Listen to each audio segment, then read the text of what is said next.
Good morning. पिछले वाले video में हमने कार्बन के अपरूप हीरा, ग्रेफाइट और फुलरीन के बारे में अपन ने पढ़ा था। आज हम पढ़ेंगे जैव शक्ति सिद्धांत। जैव शक्ति सिद्धांत क्या होता है वो हम देखते हैं। तो देखो, ब्रिजिलियस के अनुसार, ब्रिजिलियस एक वैज्ञानिक है, उनके अनुसार जो कार्बनिक यौगिक है, जो भी कार्बनिक यौगिक है वो केवल सजीवों या फिर जीवधारियों से ही प्राप्त किया जा सकता है।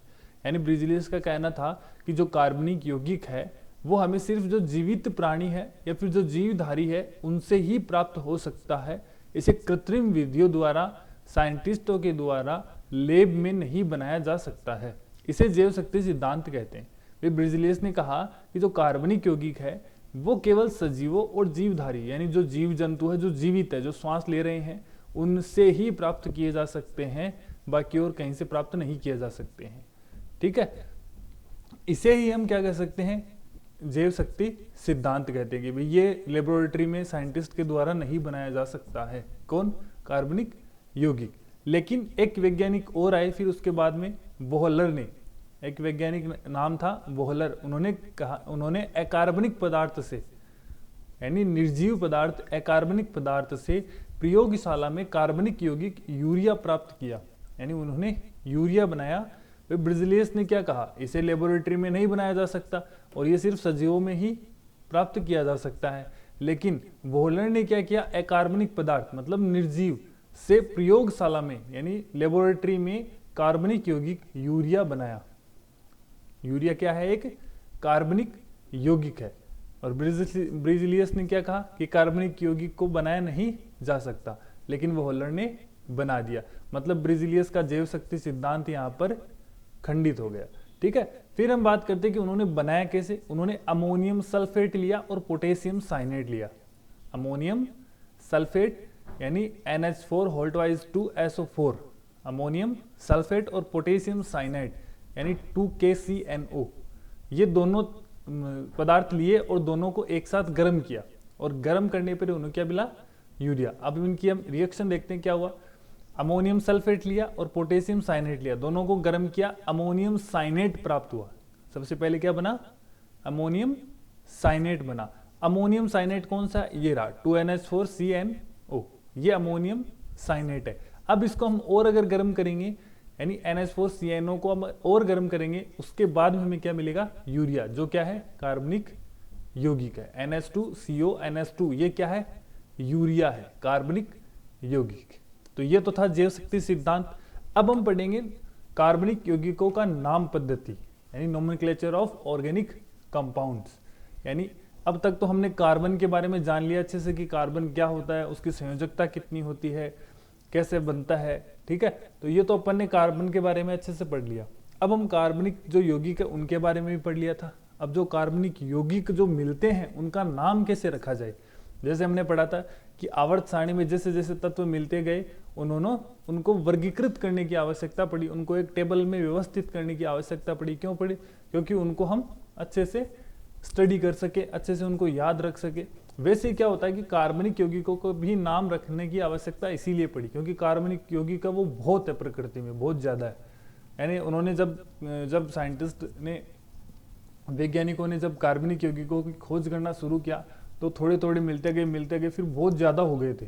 और बहुत ज्यादा हो गए तो उनके नाम याद रखना बहुत मुश्किल होता है, क्योंकि थोड़े होते हैं तो उनका नाम याद रखा जा सकता है, लेकिन अगर बहुत सारे हो जाए तो उनका नाम याद रखना मुश्किल था। तो इसलिए उन्होंने एक नियम बनाया, एक पद्धति बनाई जिसके अनुसार हम किसी भी यौगिक को देखकर उसका नाम हम खुद बना सकते हैं। ठीक है, तो वो हम देखेंगे। तो कार्बनिक यौगिकों की नाम पद्धति है वो भी अलग अलग बनी। जैसे आवर्त सारणी है वो भी पहले किसी ने थोड़ी सी बनाई, फिर उसके बाद में थोड़ी और अपग्रेड हुई, फिर उसके बाद में और अपग्रेड हुई और लास्ट में मॉडर्न पीरियोडिक टेबल का निर्माण हुआ। वैसे क्या हुआ कि जो नाम है इनके यौगिकों के, जो नाम है वो भी धीरे धीरे व्यवस्थित हो गए। तो सबसे पहले अपन देखते हैं कि असंख्य कार्बनिक यौगिकों को पहचानने एवं समझने के लिए उनके नामकरण की अति आवश्यकता है। इस हेतु इनके नामकरण की कई पद्धतियां दी गई, जिसमें प्रमुख है एक तो रूढ़ पद्धति है। सबसे पहले जो पद्धति जिसके अनुसार इनका नाम रखा गया वो रूढ़ पद्धति है। फिर व्युत्पन्न पद्धति है, फिर IUPAC, IUPAC का पूरा नाम है international union of pure and applied chemistry, ठीक है, IUPAC पद्धति। अब अपन देखते हैं सबसे पहले रूट पद्धति। रूट पद्धति से जाने से पहले हम कुछ नियम पढ़ लेते हैं ताकि इनके नामकरण करने में अपने को आसानी हो। अब हमने पढ़ा है कि कार्बनिक यौगिक वो कार्बन की श्रृंखलाओं से मिलकर बनता है, ठीक है। तो उन सबसे पहले अगर कार्बनिक यौगिक का हमको नाम लिखना है तो सबसे पहले ये देखना होगा उसके अंदर कार्बन की संख्या कितनी है। अब सबसे पहले अपन ये देखेंगे कार्बन की संख्या कितनी है, तो नाम अगर हम लिखना शुरू करेंगे किसी यौगिक का तो सबसे पहले कार्बन की संख्याओं का नाम ही लिखेंगे। तो अगर एक कार्बन है श्रृंखला में तो उसको हम बोलेंगे मैथ, क्या बोलेंगे, मैथ बोलेंगे।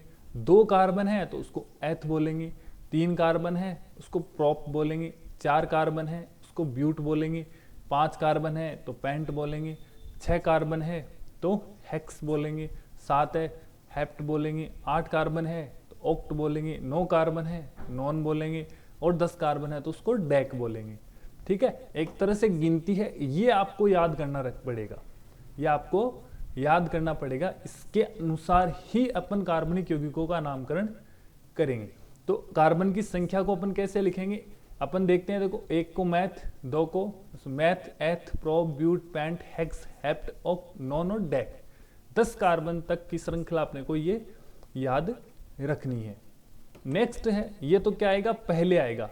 किसी भी कार्बनिक यौगिक का अगर नाम लिखेंगे तो सर्वप्रथम सबसे पहले यहीं से स्टार्ट होगा, अपन कार्बन की संख्या लिखेंगे।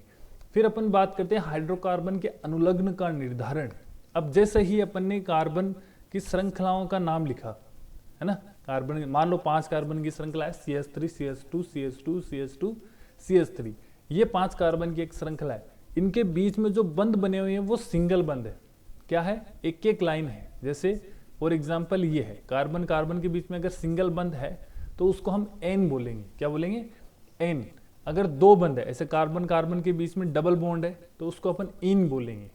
अगर ट्रिपल बॉन्ड है, कार्बन कार्बन के बीच में ट्रिपल बंध है, यानी 3 बंध है, कार्बन कार्बन के बीच में अगर 3 बंध है, यहां पर जैसे 2 है तो वहां पर 3 आएंगे, 3 बंध है तो उसको बोलेंगे आइन, क्या बोलेंगे, आइन। तो सिंगल बंध है तो उसको एन बोलेंगे, डबल बॉन्ड है इन और ट्रिपल बॉन्ड है तो उसको आइन, ठीक है। फिर हम बात करते हैं कि समान प्रतिस्थापियों की संख्या है उसके लिए प्रयुक्त शब्द। अब इसको हम काम में कैसे लेंगे वो ध्यान में देखो। सबसे पहले अपन ने देखा कि कार्बन की श्रृंखला देखते हैं अपन कितने कार्बन है। सबसे पहले अपन ने मान लो 5 कार्बन की एक श्रृंखला है, CH3, CH2, CH2, CH2, CH3, ये 5 कार्बन की श्रृंखला है। इनके सबके बीच में एक सिंगल बंध है, क्या है, सिंगल बंध है। तो सबसे पहले हमने क्या पढ़ा था कि सबसे पहले हम कार्बन की संख्या लिखेंगे। 5 कार्बन है तो 5 कार्बन को हम क्या लिखते हैं, ये रहा, पेंट लिखते हैं, ठीक है। तो अपन ने पेंट लिखा, ठीक है। पेंट लिखने के बाद में हम ये देखेंगे कि इन कार्बन के बीच में बंध सिंगल है, डबल है या ट्रिपल है। सिंगल बंध है तो हम क्या लगाएंगे, पेंट एन, क्या लगाएंगे, पेंट एन। अगर डबल बॉन्ड है तो लगाएंगे पेंट इन, पेंटीन, ठीक है। ट्रिपल बॉन्ड होगा तो अपन क्या लगाएंगे, पेंटाइन, ठीक है। तो सिंगल बॉन्ड अगर कार्बन कार्बन के बीच में एक बंद है तो पेंटेन लिखेंगे, डबल बॉन्ड है तो पेंटीन लिखेंगे, ट्रिपल बॉन्ड है तो पेंटाइन लिखेंगे, ठीक है। ये हो गया अनुलग्न के बारे में। अब अपन बात करते हैं कि समान प्रतिस्थापियों की संख्या एवं उसके लिए प्रयुक्त शब्द। अब देखो क्या होता है, जैसे कार्बन की श्रृंखला है, एक सीधी श्रृंखला है। अब उसके अंदर साइड में अगर कोई भी ग्रुप जुड़ा हुआ है, जैसे मान लो CH3 जुड़ा हुआ है, CH4 जुड़ा हुआ है, OH जुड़ा हुआ है, COOH जुड़ा हुआ है, तो वो अगर जुड़ा हुआ है तो उसको हम सबसे पहले लिखेंगे, ठीक है। कैसे, जैसे अगर एक, जैसे मान लो CH3 है, CH3 को हम क्या बोलते हैं, मैथिल बोलते हैं। CH3 को हम क्या बोलते हैं, मैथिल। CH4 को मैथेन, CH3 को मैथिन बोलते हैं और CH4 को मैथेन बोलते हैं, ये ध्यान रखना, ठीक है। तो CH3 जुड़ा हुआ है, एक जुड़ा हुआ है तो उसको हम लगाएंगे मोनो, क्या लगाएंगे, मोनो। अगर 2 जुड़ा हुआ है तो उसको हम लगाएंगे डाई, 3 तो ट्राई, 4 टेट्रा, पेंटा, हेक्सा, हेप्टा, ओक्टा, नोना और डेका, ये अपन लगाएंगे। सेम ग्रुप अगर CH3 एक है तो मोनो लगाएंगे, अगर CH3 सेम ग्रुप 2 है तो उसको डाई लगाएंगे। सेम होना चाहिए, ऐसे नहीं अलग अलग हो, अलग अलग है तो उसका नाम अलग अलग आएगा फिर, ठीक है। अगर सेम एक ही ग्रुप, एक कार्बन श्रृंखला आगे अगर एक जैसा ग्रुप 2 जुड़े हुए हैं तो ही डाई, ट्राई, टेट्रा, पेंटा, हेक्सा ऐसे आगे आएगा, ठीक है। फिर अपन बात करते हैं रूढ़ पद्धति की। सबसे पहली प्रथम पीढ़ी है रूढ़ पद्धति, इसके बारे में हम बात करते हैं। देखो, इस पद्धति में कार्बनिक यौगिकों का नामकरण उनके प्राकृतिक स्रोतों अथवा उनके गुणों के आधार पर रखा जाता है। यानी सबसे पहले जब कार्बनिक यौगिकों की खोज करना स्टार्ट हुआ तो उन्होंने क्या किया, उन वैज्ञानिकों ने क्या किया कि वो कार्बनिक यौगिक जहां से, जिस वस्तु से, जिस स्थान से प्राप्त हुआ था उसका नाम उसी पर रख दिया गया। फॉर एग्जाम्पल जैसे CH4 है, यह हमें दलदल से प्राप्त हुआ, यानी गंदगी से प्राप्त हुआ। जहां पर दलदल होता है वहां से प्राप्त हुआ, तो दलदल को इंग्लिश में हम मार्स बोलते हैं। क्या बोलते हैं? मार्स बोलते हैं। और ये गैस है, CH4 क्या है? गैस है। तो ये गंदगी में प्राप्त हुआ तो यानी उसको मार्स बोलते हैं। तो हमने उसका नाम क्या रख दिया, वैज्ञानिकों ने उसका नाम क्या रख दिया? मार्स गैस रख दिया। सेकेंड हम बात करते हैं CH3OH की। तो ये लकड़ी के भंजक आसवन से प्राप्त हो। भंजक आसवन का मतलब है कि बहुत कम ऑक्सीजन की उपस्थिति में अगर लकड़ी को जलाया जाता है तो हमें कास्ट स्प्रिट यानी कास्ट स्प्रिट यौगिक प्राप्त होता है, कार्बनिक यौगिक प्राप्त होता है, ठीक है। तो ये किससे प्राप्त हुआ? लकड़ी, कम ऑक्सीजन की उपस्थिति में लकड़ी को जलाया, कम ऑक्सीजन की उपस्थिति में, तो लकड़ी को अपन क्या बोलते हैं? कास्ट, और स्प्रिट यानी कम ऑक्सीजन की उपस्थिति में, तो इसका नाम क्या रख दिया गया? Caste spirit. फिर अपन बात करते हैं CH3COOH। इसको हम, ये कहां से प्राप्त हुआ? सिरके से प्राप्त हुआ। तो सिरके को हम इंग्लिश में क्या बोलते हैं? सॉरी, एसिटम बोलते हैं। क्या बोलते हैं? एसिटम। सिरके को इंग्लिश में एसिटम बोलते हैं। तो इसका नाम क्या रख दिया? एसिटिक अम्ल रख दिया। फिर CHCOOH, यहाँ पर CH लगा लो या फिर H लिख दो, कोई बात, एक की बात है ना। HCOOH, ये CHCOOH, ठीक है। तो ये कहां से? एक चींटी से प्राप्त हुआ। चींटी से। कहां से प्राप्त हुआ ये कार्बनिक यौगिक? चींटी से प्राप्त हुआ। और चींटी को इंग्लिश में अपन बोलते हैं फोर्मिका। क्या बोलते हैं? फोर्मिका। तो इसलिए इसका नाम क्या रख दिया गया? फोर्मिक अम्ल रख दिया गया। फिर हम बात करते हैं आगे लैक्टिक अम्ल की। तो COOH, HCOH और CH3 ये ग्रुप है, ये कार्बनिक यौगिक है। तो ये दूध से प्राप्त हुआ। किससे प्राप्त हुआ? दूध। और दूध को हम लैक्टम भी बोलते हैं। तो इसका नाम क्या रख दिया गया? लैक्टिक अम्ल रख दिया गया। तो इसका मतलब यह है, रूढ़ पद्धति के अनुसार क्या था कि जो कार्बनिक यौगिक जहां से प्राप्त हुआ था, जिस वस्तु से प्राप्त हुआ था, उसका नाम उसी के नाम पर रख दिया जाता था। ये थी रूढ़ पद्धति। फिर हम बात करते हैं रूढ़ पद्धति का एक दूसरा मेथड है, यानी उन्होंने बोला था ना कि उनके गुणों के आधार पर। तो उन्होंने ये देखा कि अगर किसी भी यौगिक की जो कार्बन श्रृंखला है वो अगर सीधी होती है तो उसको हम बोलेंगे नॉर्मल श्रृंखला, नॉर्मल कार्बनिक यौगिक, यानी वो सीधा है, एकदम से सीधा है, कोई उसमें शाखा नहीं है। जैसे फॉर एग्जांपल ये देखो, ये सीधी कार्बन श्रृंखला है एक, है ना, कोई इसके अंदर ब्रांच नहीं निकली हुई है, सीधी श्रृंखला है। तो इसको नॉर्मल को हम N से लिख देंगे, या तो नॉर्मल लिख देंगे या फिर N लिख दिया, क्योंकि ये नॉर्मल श्रृंखला है तो इसको N लिख दिया। किसके अनुसार? रूढ़ पद्धति के अनुसार। ये नाम किसके अनुसार है? रूढ़ पद्धति के अनुसार अपन नामकरण पढ़ रहे हैं। हर पद्धति के अनुसार इनका नाम चेंज हो जाएगा, ये ध्यान रखना, ठीक है। तो जैसे ये रूढ़ पद्धति है, रूढ़ पद्धति के अनुसार अगर कार्बन की श्रृंखला सीधी है तो उसको अपन N लिखेंगे, नॉर्मल लिखेंगे। और फिर इसमें कार्बन की संख्या कितनी है? 1 2 3 4 5 है। तो 5 को अपन क्या लिखते हैं? पेंट। सबके बीच में सिंगल बंद है तो पेंटेन। क्या हो गया? पेंटेन। तो इसका नाम क्या हो गया? N pentane. अगर ये ग्रुप होता है किसी के, ये ग्रुप किसी से जुड़ा हुआ है, मान ले इस कार्बन श्रृंखला के ये ग्रुप जुड़ा हुआ है, तो इस ग्रुप को हम आइसो बोलेंगे। क्या बोलेंगे?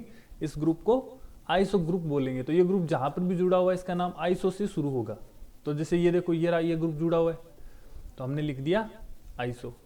फिर अपन देखेंगे इसमें कितने कार्बन है? 1 2 3 4 और 5। कितने कार्बन है?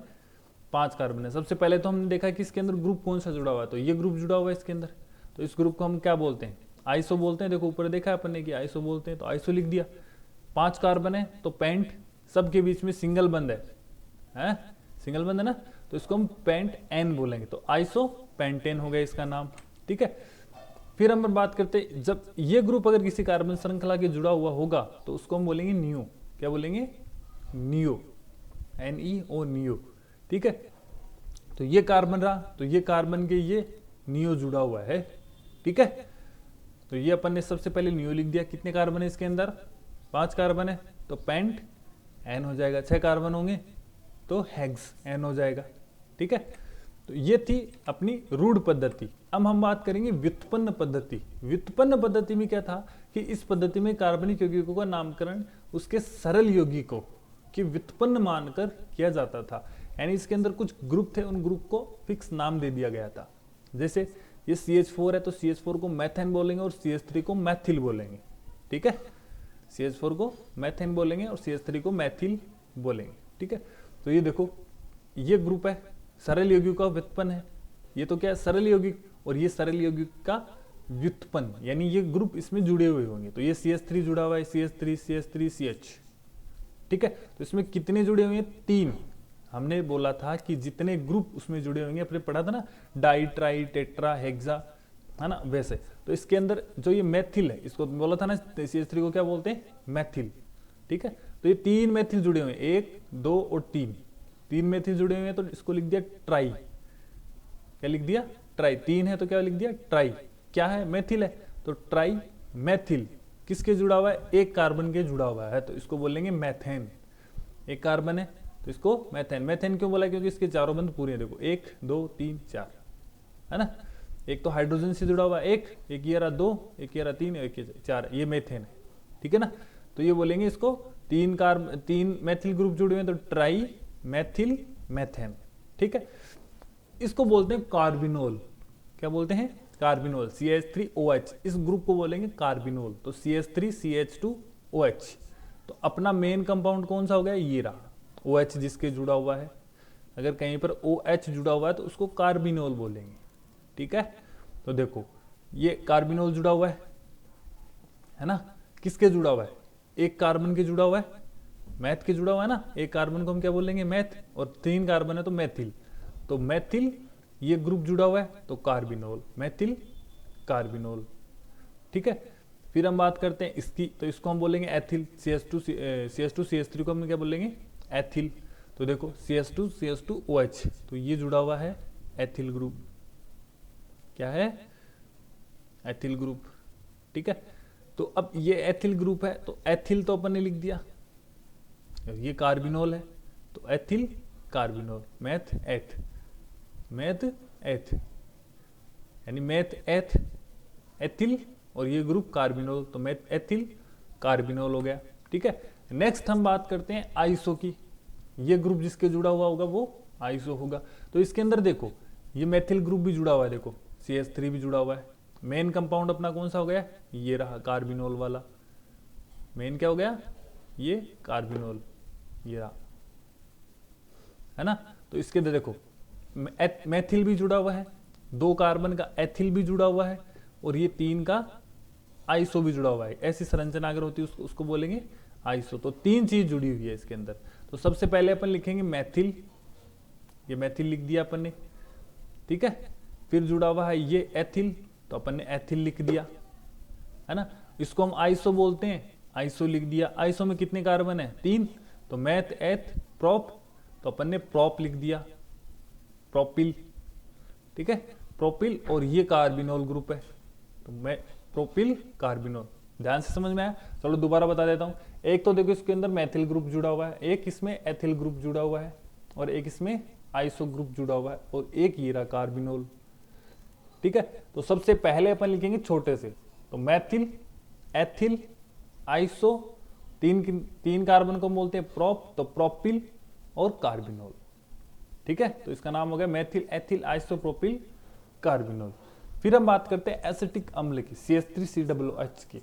तो अपना मेन जो कंपाउंड है वो ये रहा, ठीक है। अब इसके देखो ये आइसो भी जुड़ा हुआ है, ठीक है, तो हम क्या लिखेंगे, आइसो 3 कार्बन है तो प्रोपिल एसिटिक अम्ल, ये आइसो जुड़ा हुआ है देखो, है ना, तो आइसो कार्बन कितने हैं आइसो में, 3 है, तो 3 प्रोपिल हो गया, मैथ एथ प्रोप बोलते हैं ना 3 कार्बन को, मैथ एथ प्रोप, तो प्रोपिल, और ये एसिटिक अम्ल, तो ये एसिटिक अम्ल, ठीक है, और ये होता है प्रोपिल ग्रुप, ये जिसके जुड़ा हुआ होगा वो प्रोपिल ग्रुप होगा, CH2 CH2 CH3, ठीक है।